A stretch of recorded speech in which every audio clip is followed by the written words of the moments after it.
இந்த ரைஸ் பசங்களுக்கு டிஃபன் பாக்ஸா கட்டி கொடுத்தீங்கன்னா கொஞ்சம் கூட மிச்சம் வைக்காம சாப்பிட்டு வருவாங்க. இந்த ரைஸ் சாப்பிட்றதுக்கு ரொம்ப ரொம்ப டேஸ்டா இருக்கும். அதே போல ரொம்ப ஈஸியா செஞ்சிடலாம். வாங்க எப்படி செய்யறதுன்னு பார்க்கலாம். இப்போ ஒரு கடாய் வச்சுக்கலாமா. கடாய் சூடானதும் 1 டேபிள் ஸ்பூன் அளவுக்கு நெய் சேர்த்துடலாம். நெய் சூடானதும் ஒரு 2 டேபிள் ஸ்பூன் அளவுக்கு மிளகு சேர்த்துடலாம். இந்த ரைஸ் வெறும் மிளகு தான், காரம், அதனால தான். உங்களுக்கு காரம் எப்படி தேவைப்படுதோ நீங்கள் அதுக்கேற்ற மாதிரி சேர்த்துக்கலாம். மிளகு சேர்த்து கொஞ்ச நேரம் வறுத்துருங்க. இப்போ இது கூடவே ஒரு 100 கிராம் சின்ன வெங்காயம் எடுத்து 2 கட் பண்ணியிருக்கேன், இதை சேர்த்துடலாம். ஒரு 100 கிராம் பூண்டு எடுத்து 2 கட் பண்ணியிருக்கேன், இதையும் சேர்த்துடலாம். இது 3 சேர்த்து கொஞ்ச நேரம் நல்லா வதக்கிடுங்க. உங்களுக்கு ரைஸ் எவ்வளோ தேவைப்படுதோ அதுக்கேற்ற மாதிரி வெங்காயம், பூண்டு, மிளகு இதெல்லாம் சேர்த்துக்குங்க. இது 3மே நிறைய சேர்த்தா ரொம்ப நல்லாயிருக்கும் ரைஸு. நீங்கள் மைல்டாக சேர்க்கறதுனாலும் சேர்த்துக்கலாம். இதெல்லாம் வதங்கிக்கிட்டு இருக்கும் போதே கருவேப்பிலை நல்லா கழுவிட்டு ஈரம் இல்லாமல் எடுத்து வச்சுருக்கேன், இதை சேர்த்துடலாம். இதையும் சேர்த்து நல்லா வதக்கிடுங்க. அதே போல் கருவேப்பிலை நீங்கள் இன்னும் கூடுதலாக சேர்க்கறதுனா கூட சேர்த்துக்கலாம், ரொம்ப நல்லாயிருக்கும். நான் கொஞ்சம் கம்மியாக தான் சேர்த்துருக்கேன். பாருங்கள், வெங்காயம், கருவேப்பிலை இது எல்லாமே இந்த அளவுக்கு நல்லா வதங்கி வர டைமில் ஒரு 1/4 கைப்பிடி அளவுக்கு பொடியை நறுக்குன கொத்தமல்லி நல்லா தண்டாடே சேர்த்துக்குங்க. இதெல்லாம் சேர்த்து நல்லா வதக்கிடுங்க. பாருங்கம்மா, இந்த அளவுக்கு நல்லா ஒரு டார்க் ப்ரௌனாக வதங்கிடணும். அது ஒருலாம் நல்லா வதக்கி எடுத்துக்குங்க. இப்போ இந்த டைமில் கொஞ்சமாக உப்பு சேர்த்துக்கலாம். அவ்வளோதான். ஸ்டவ் ஆஃப் பண்ணிவிட்டு இதை நல்லா ஆற வச்சு மிக்சர் ஜாரில் சேர்த்து கொஞ்சம் கொரகொரப்பாக அரைச்சி எடுத்துக்கணும். இந்த அளவுக்கு கொரகொரப்பாக அரைச்சி எடுத்து வச்சுருங்க. அதே கடாயில் 1 டீஸ்பூன் அளவுக்கு நெய் சேர்த்துடலாம். கூடவே 1 டேபிள் ஸ்பூன் அளவுக்கு எண்ணெய் சேர்த்துடலாம். எண்ணெய் சூடானதும் கொஞ்சமாக ஜீரகம், 1/2 டீஸ்பூன் அளவுக்கு கடுகு, உளுந்தம்பருப்பு, இது கூடவே ஒரு 15 பல்லு முந்திரி எடுத்து 2 உடச்சி வச்சுருக்கேன், இதை சேர்த்துடலாம். இதையும் சேர்த்து கொஞ்ச நேரம் நல்லா வறுத்து எடுத்துக்குங்க. கடுகு பொரியிற டைமில் இப்படி ஓரமாக முந்திரி சேர்த்து நல்லா அதிலே வதக்கிடலாம். பாருங்கம்மா, முந்திரி இந்த அளவுக்கு நல்லா செவந்து வரணும், கடுகும் நல்லா வெடிக்கணும். இது கூடவே 3 பச்சை மிளகாய் 2 கட் பண்ணி வச்சுருக்கேன், இதை சேர்த்துடலாம். பொடியை நறுக்குன 2 தக்காளி, இதையும் சேர்த்துடலாம். இதெல்லாம் சேர்த்து நல்லா வதக்கிடுங்க. தக்காளி ரொம்ப குழகுழப்பாக வதக்க வேண்டாம், தக்காளி இருக்கிறது தெரியணும். அதனால் நல்லா ஓரளவுக்கு வதக்கினா போதும். தக்காளியோட பச்சை வாசனை போனால் போதும். கூடவே 2 சிட்டிக்கு அளவு மஞ்சத்தூள் சேர்த்துடலாம். ஏற்கனவே நம்ம வதக்கினதில் உப்பு சேர்த்துருக்கோம். இப்போ கொஞ்சம் இந்த அளவுக்கு வதங்கினா போதுமா. இப்போ அடுப்பு தீ கம்மி பண்ணிவிடுங்க. நம்ம அரைச்சி வச்சுருக்க மசாலா சேர்த்துடலாம். இதையும் சேர்த்து நல்லா மிக்ஸ் பண்ணிவிடுங்க. இந்த மசாலா சேர்த்து நீங்கள் ஓரளவுக்கு வதக்கினா போதும். நம்ம நல்லா வதக்கி தான் அரைச்சிருக்கோம், அதனால் கலந்து விட்டாலே போதும். நான் ரைஸ் தேவையான அளவுக்கு பாஸ்மதி ரைஸ் எடுத்து உதிரியாக வடித்து வச்சுருக்கேன். நீங்கள் எந்த ரைஸில் வேணாலும் செய்யலாம். இந்த சாப்பாடு ரொம்பவே நல்லாயிருக்கும். இப்போ கொஞ்சம் கொஞ்சமாக ரைஸ் சேர்த்துருங்க. எவ்வளோ கிரேவி இருக்கோ அதுக்கேற்ற மாதிரி நீங்கள் ரைஸ் சேர்த்துக்கலாம். சேர்த்துட்டு நல்லா கலந்து விட்டுருங்க. இப்போ ஸ்டவ் ஆஃப் பண்ணிடலாம். இன்னும் கூட சேர்த்துக்கலாம். சேர்த்துட்டு நல்லா கலந்து விட்டுருங்க. இந்த அளவுக்கு நல்லா கலந்துருங்க. இந்த பூண்டு மிளகு சாதம் செய்யறதுக்கு ரொம்ப ரொம்ப ஈஸியாக இருக்கும்.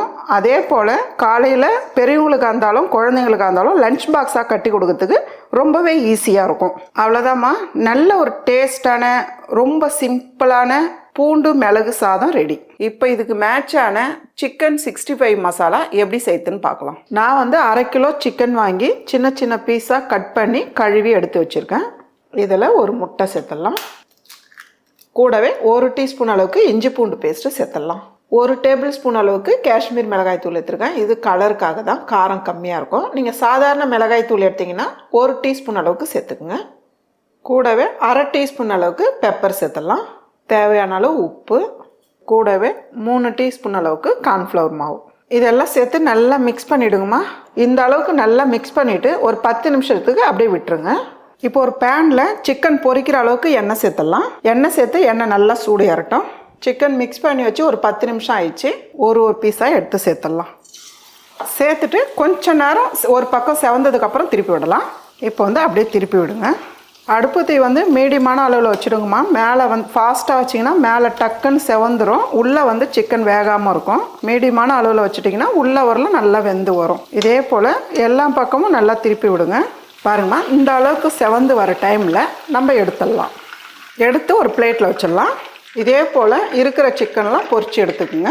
இப்போ ஒரு பேனில் 1/2 டேபிள் ஸ்பூன் மிளகு, 1 டீஸ்பூன் மல்லி, 1/2 டீஸ்பூன் சோம்பு, 5 காஞ்ச மிளகாய், தேவையான அளவு கொஞ்சமாக ஸ்பைசஸ், இது எல்லாம் ஒன்றா சேர்த்துருங்க.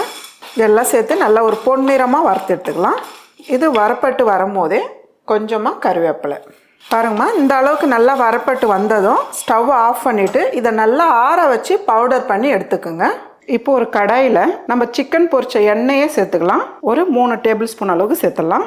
3 பெரிய வெங்காயம் பொடி நறுக்கியிருக்கேன், இதை சேர்த்துடலாம். வெங்காயம் சேர்த்து கொஞ்ச நேரம் நல்லா வதக்கிடுங்க. பாருங்கம்மா, வெங்காயம் வந்து இந்த அளவுக்கு நல்லா வதங்கி வரணும். எண்ணெய் தனியாக வருது பாருங்கள். இது கூடவே 2 டீஸ்பூன் அளவுக்கு இஞ்சி பூண்டு பேஸ்ட்டு சேர்த்துடலாம். இதையும் நல்லா வதக்கி விட்டுடலாம். இஞ்சி பூண்டு பேஸ்ட்டு வெங்காயம் நல்லா வதங்கினதுக்கப்புறம் சேர்த்துருங்க. கூடவே கொஞ்சமாக கருவேப்பிலை, இது கூடவே 2 தக்காளி அரைச்சி வச்சுருக்கேன், இதை சேர்த்துடலாம். தக்காளி சேர்த்து தக்காளியோட பச்சை வாசனை இல்லாத அளவுக்கு நல்லா வதக்கிடுங்க. தக்காளி பேஸ்ட்டு சேர்த்து வதங்கிக்கிட்டு இருக்கும் போதே கூடவே ஒரு 3/4 டீஸ்பூன் அளவுக்கு மிளகாய்த்தூள் சேர்த்துடலாம். இதையும் சேர்த்து நல்லா வதக்கிடுங்க. இது வதக்கும் போதே ஒரு 1/4 கப் அளவுக்கு தண்ணி, இதையும் சேர்த்து நல்லா வதக்கிடுங்க. இந்த டைமில் நான் வந்து சிக்கன் மிக்ஸ் பண்ணும்போது லெமன் ஜூஸ் சேர்க்கலை, அதனால் வந்து இந்த டைமில் சேர்த்துக்கிறேன். நீங்கள் வந்து சிக்கன் மிக்ஸ் பண்ணும் போதே லெமன் ஜூஸ் சேர்த்துக்குங்க. 1 டீஸ்பூன் அளவுக்கு லெமன் ஜூஸ் சேர்த்துக்குங்க. நீங்கள் எவ்வளோ சிக்கன் மிக்ஸ் பண்ணுறீங்களோ அந்த அளவுக்கு லெமன் ஜூஸ், கூடவே கொஞ்சமாக உப்பு தேவையான அளவு, இதெல்லாம் சேர்த்து நல்லா மிக்ஸ் பண்ணிவிடுங்க. அடுப்பு தீ கம்மி பண்ணிவிட்டு 1 நிமிஷம் மூடி வைக்கலாம். பாருங்கம்மா, 1 நிமிஷத்துக்கு மூடி வச்சோம் நம்ம பார்க்கலாம். தண்ணி சேர்த்து 1 நிமிஷம் மூடி எதுக்கு வைக்கிறோன்னா வெங்காயம் வந்து வேகிறதுக்காக தான். நல்லா கலந்து விட்டுட்டு நம்ம ரெடி பண்ணி வச்ச மசாலா அரைச்சி வச்சுருக்கேன், இதை சேர்த்துடலாம். கூடவே ஒரு 3 சிட்டிக்கு அளவு மஞ்சத்தூள் சேர்த்துடலாம். இது சேர்த்து நல்லா கலந்துருங்க. மசாலா சேர்த்து நல்லா மிக்ஸ் பண்ணிவிடுங்க. இந்த அளவுக்கு கிரேவியாக இருக்கணும். நம்ம வந்து மசாலா ஏற்கனவே வறுத்து தான் அரைச்சி வச்சுருக்கோம், அதனால் ரொம்ப நேரம் இருக்க வேண்டியது இல்லை. நல்லா கலந்து விட்டாலே போதும். சிக்கன் சேர்த்து நல்லா கலந்து விடுங்க. பார்க்குறதுக்கு எவ்வளோ நல்லா இருக்குது பாருங்கள். கலர் சூப்பராக இருக்குது.